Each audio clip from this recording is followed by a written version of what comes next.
The last time, to my knowledge, is the end of 2024. So it hasn't met. It's supposed to meet biannually, but it hasn't met since then. I wouldn't overplay. It has a long heritage, but I wouldn't overplay the importance of this. Where we have many aspects of very close defense cooperation with the United States, as you know, our closest defense cooperation. I'll give you the example of NORAD, and also put this in context of enormous investments that we're making in NORAD, over $40 billion.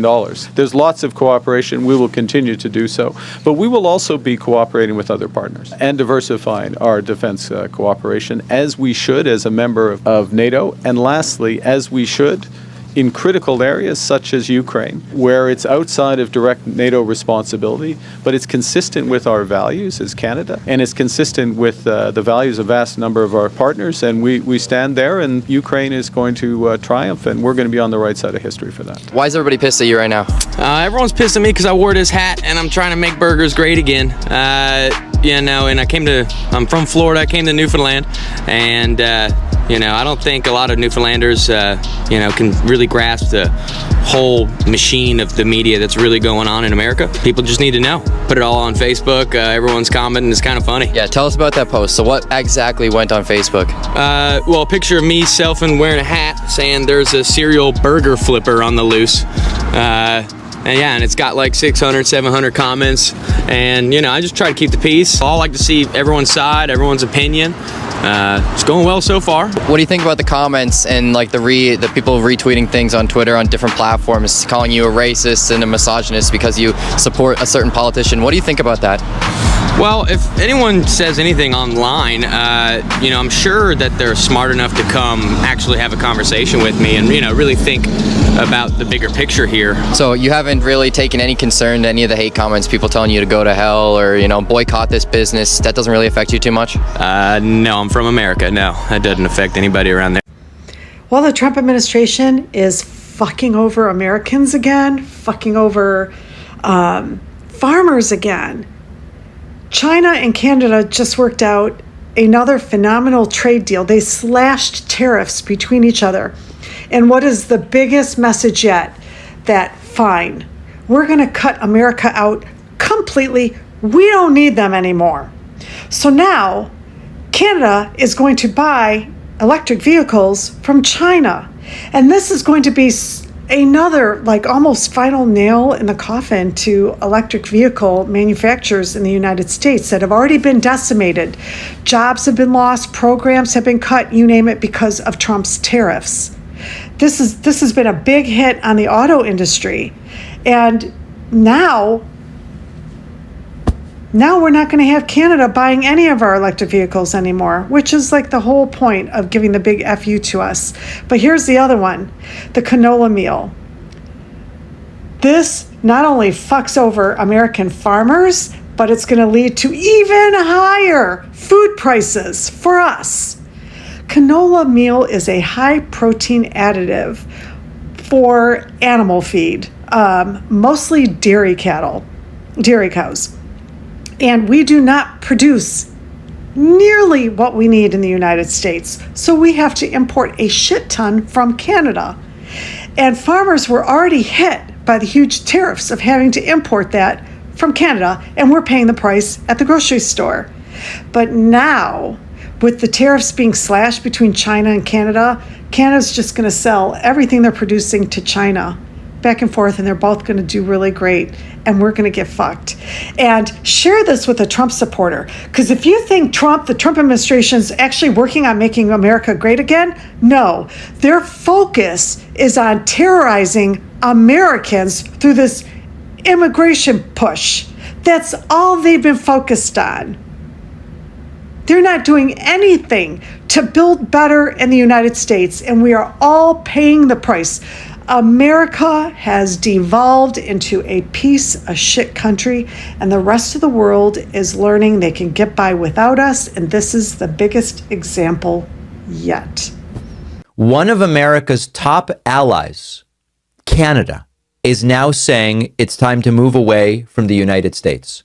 Mark Carney, the Prime Minister, said something that should really get our attention. This should horrify us. He said that what used to be strengths, close ties to the United States, have now become weaknesses. Take a look. Foundations of the international order, the order which Canada helped to build and from which we have long benefited, that order is crumbling. And many of our former strengths, built on our close ties to the United States, have become our weaknesses. The U.S. has changed. That's their right. And we are responding. That is our imperative. We are responding with speed and ambition, focusing on what we can control, which is to build our strength at home and diversify our partnerships abroad. Abroad, we've secured more than 20 economic and security partnerships across 4 continents in less than a year. We're re-engaging with global giants like India, China, and Brazil. And we're deepening our partnerships with our closest allies, including the European Union, the Nordic countries, and Australia. As a result, we're attracting the strongest investment in the G7. And we're on track to double our non-US exports within a decade. Now, if you just glance at the tone, because Mark Carney's very polite, and I don't want to stereotype Canadians as polite, although they've always been very polite to me, and I will be back in Canada within just a couple of weeks, and they're going to be polite again. They always are. This is pretty serious. It turns out that having an untrustworthy president as a partner tells you we've got to diversify. And when he says we've doubled non-US imports, that means we are increasingly getting more and more stuff from someone else. This relationship with Canada has been a foundation of Western alliances for decades. And Mark Carney now says it's kind of a liability. The US has changed. Now, this is, of course, their right to change their forward-going economic decisions. And he is also correct that the partnerships with the United States when Trump is president aren't super reliable. If you are a foreign government and you want to plan long-term policy, long-term trade, long-term intelligence sharing, you need predictable partners. You need to know if we get into an agreement, it's going to hold. It's not going to be 10% tariff today and 50% tomorrow, and then we're done next week, and then we're back on in 3 months. That doesn't make sense. You can't plan that way. Commitments have to mean something. Otherwise, the policy swings wildly every few months or years. And under Trump, there is zero predictability. The U.S., from their perspective, is not a stable anchor. It is more like a wet noodle flapping in the wind. And so countries don't just go, well, we don't like that. They adapt. China has adapted. When Trump put the tariffs on China, when we were liberated as liberators, and our soybean exports to China went to zero. China said, all right, well, we still want soybeans. Let's figure out someone else to get them from, Brazil and other countries. And they did. And so now Trump is begging them to start 1 or 2% of the total soybean exports. They are bragging, the Trump administration is, hey, we got soybean exports from zero to something. Yeah, but that something is 98% lower than it was before you screwed everything up. And so Canada and others are hedging. They're building alternative alliances. They're reducing their dependence on the United States.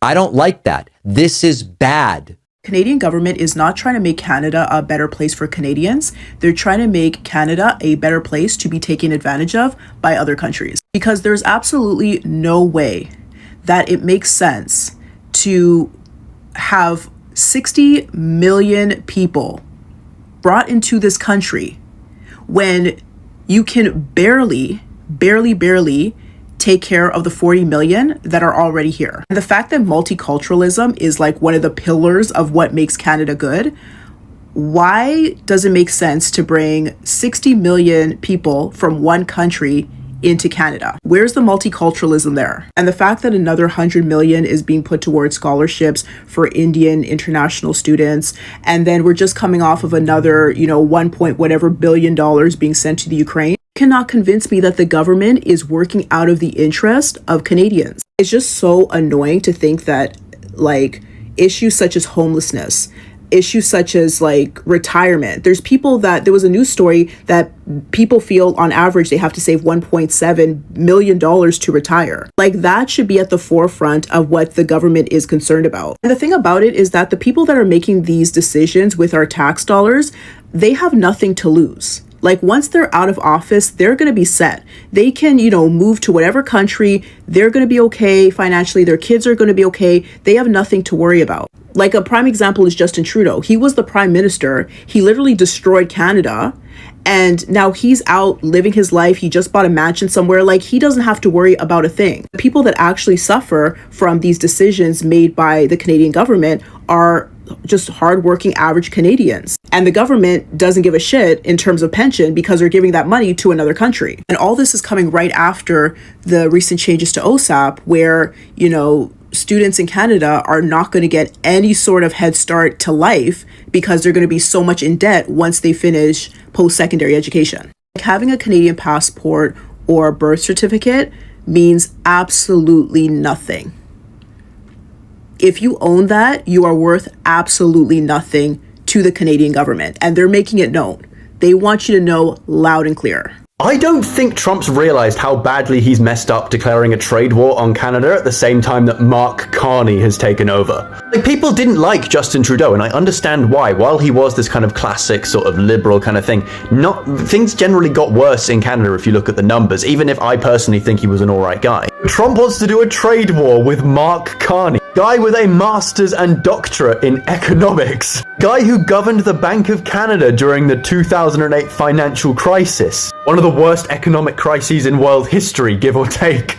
Guy was in charge of a bank and made it out. Then went on to lead the Bank of England, so governing a huge financial body in the world's 7th largest economy. Guy whose job is making and preserving and moving around money for their benefit. Mark Carney against Trump. This is a guy who's managed to bleed $4 trillion out of the stock market in the last 30 days just by being there and being a buffoon. You think you're going to win a trade war against Mark Carney, Donald? Really? Main reason that Trump is always going to lose is because he's surrounded by long-term politicians, long-game politicians. People like Mark Carney, Keir Starmer, even Xi Jinping, people who are actually educated and actually know how to think in the next 5, 10, 20 years, 50 years, rather than just how are people going to feel about me next month. And that's why Trump is always going to lose in the long run. Yeah, of all the people you could go up against for a trade war, you chose what? The guy who used to be in charge of banks during a financial crisis. You're cooked, Donald. Yeah, welcome back to the channel. And over last year, America's political vision has become impossible for the rest of the world to ignore. Every single day, there's another viral moment. Another political fight, or what we call another culture war argument. Another social media explosion. And what do I mean by that? First, and Canada has been watching all of it. The Trump rallies, the Trump election drama, the courtroom headlines, and the non-stop online outrage. For the outside looking in, many Canadians genuinely feel America is becoming more political and stable than ever before. And now, you are starting to see something that used to be rare. Open anti-American political settlement from Canadians themselves. Not anti-Americans people necessarily, but specifically anti-MAGA politics. That distinction matters a lot, because Canada has conservatives too. And what do I mean by that? But many Canadians see MAGA culture as louder, more aggressive, and more divisive than traditional conservatism in Canada. And social media has completely supercharged the tension. Every time a video goes viral showing an American tourist arguing politics, every time a Canadian creator criticizes Donald Trump, every time another boycott trend spreading online, millions of people instantly jumped into the debate, and things escalated very, very fast. After recent trade tensions and political arguments spilled across the social media platforms, suddenly, Canadians online were openly saying, and I quote, "Buy Canadian, support local, and stop depending on America." That would have been sounded unbelievable in a few years ago, back then. But now, it's becoming mainstream online. Meanwhile, many MAGA supporters are completely shocked by the backlash, because a lot of conservatives always viewed Canada as American-friendly neighbors that basically shared the same values. But the reaction online is showing something very different, which most of the people are not shown. Many Canadians are now actively trying to separate the national identity from American altogether. You're hearing people say, and I quote, "And honestly, we are not the United States." And honestly, that may be the biggest shift of all. Because this isn't really just about Trump anymore. It's about Americans' image globally. For decades, America was viewed internationally and very powerful and admired now, and very admired. But now, the rest of the world watches American politics like it's a non-stop reality show. Every rally, every courtroom clips, and every political meltdown, and even every viral argument, and whether people admit it or not, that perception is affecting how other countries respond to Americans in real life, especially online. But why? That's why this entire situation feels so explosive right now. It's not just politics anymore, folks. It's culture, its identity, and its reputation. And both Americans and Canadians are realizing the relationship between two countries is changing in the real time. But folks, at the end of the day, this story is much bigger than a few angry internet comments. What we are witnessing right now is one of Americans' closest allies starting to emotionally and politically distance itself from USA cultural war. And that should probably concern everyone. Because once allies begin seeing America as divided, unstable, or even exhausting politically, that changes everything. But now I want to hear from you guys. Are Canadians overreacting to MAGA politics? Or are they just seeing warning signs before Americans do? Drop your thoughts in the comment section below, and I will respond to each and every comment. And if you enjoyed this video, don't just like, subscribe and share this with everyone following the chaos happening right now. That's thanks for watching, and I'll see you in the next one.